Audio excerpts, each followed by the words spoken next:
सिंह। जय जय जय माँ, जय जय जय माँ, जय जय जय माँ।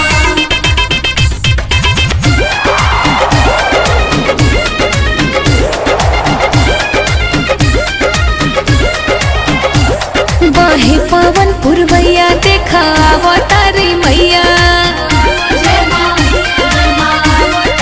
हाँ बहे पवन पुरवैया देखा अवतारी मैया। आगे हनुमान जी बने पीछे से भैरव भैया।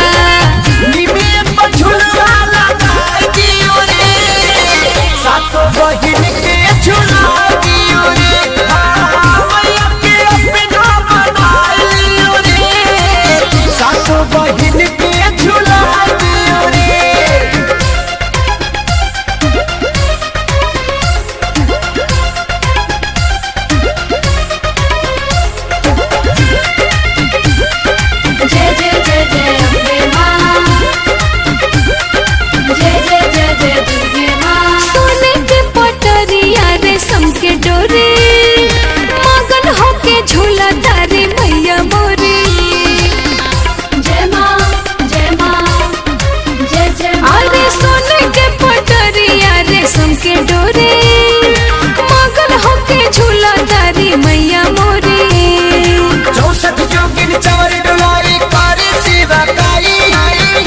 लोग भी देख के मन से फूल बरसाई। मालूम भी तुया आई और हौल के फुलवा लाई। सासू बहिन शीतला के आके चरण में चढ़ाई।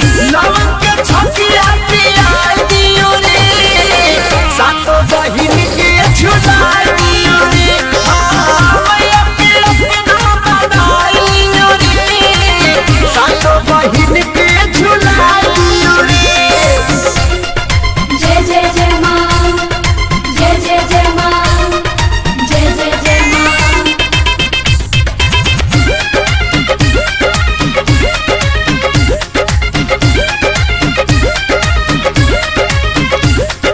निमिये के छैया दरबार लागे। खुश होई मन हमर किस्मत जागी। जय माँ, जय माँ, जय जय माँ। हाँ निमिये के छैया दरबार लागे। खुश होई मन हमर किस्मत जागी। चम चम चमकी मुकुट मोरी मैया की लीला रे। लाल चुनर में मोरी मैया लागे सुकुमारी। सब भक्ता लगवा आई प्रियंका भजन गाई। जे जौवन जौवन मांगी मैया से लेके जाई। पवन खेसारी भजन गाय दियो रे, मैया के झुलुआ झुला दियो रे।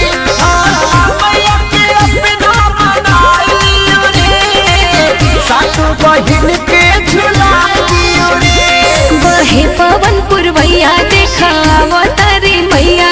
आगे हनुमान जी बने पीछे से भैरव